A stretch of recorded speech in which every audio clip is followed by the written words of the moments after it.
One of the biggest lies that keeps being told in this country is that the transition to renewable energy is affordable and doable. In fact, they tell us that it's inevitable and cheap, can you believe? This is just nonsense.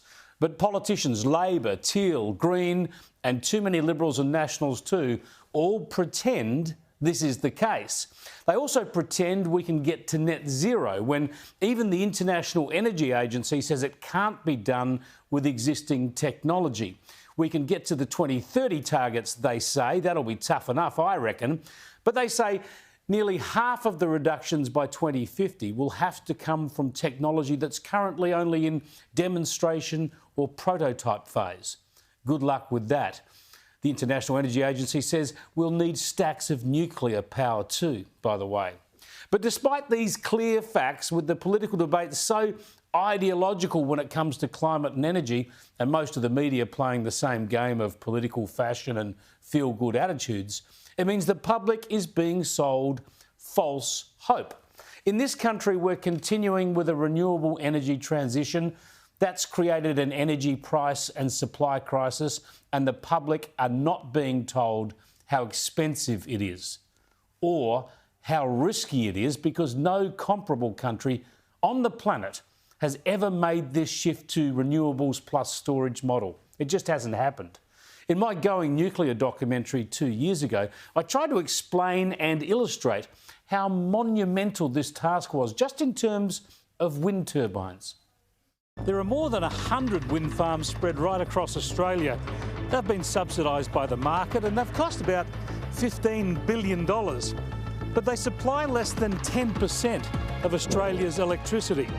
To supply the lion's share, we'd need 900, perhaps 1,000 wind farms spread right around Australia.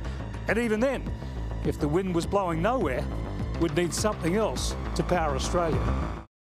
Just imagine it, a wind farm like that one or the many others dotting the landscape around the nation, and we need to build another 1,000 of them, another $150 billion, and 10,000 kilometres of transmission lines to connect them all, and massive solar farms, and batteries, and pumped hydro.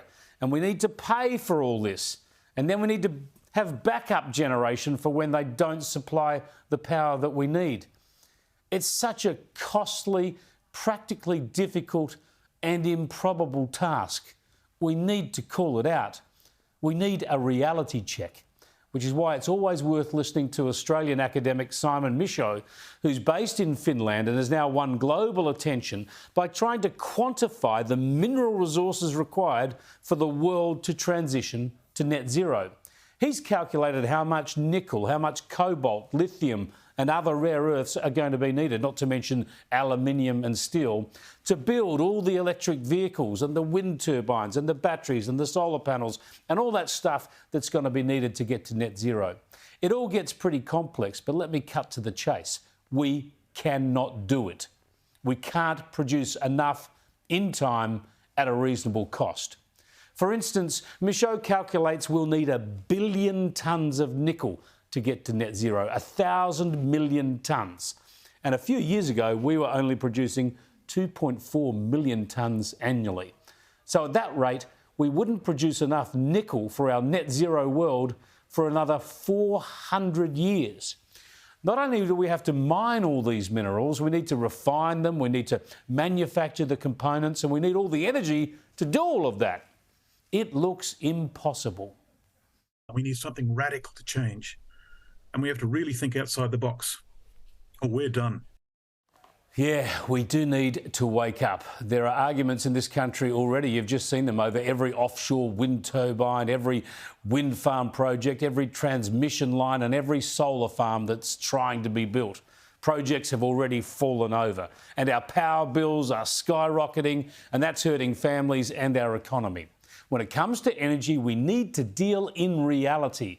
Governments are not dealing in reality at the moment. They're wasting billions and they're stringing people along. When reality bites, it'll bite hard. I've got more with Simon Michaud later.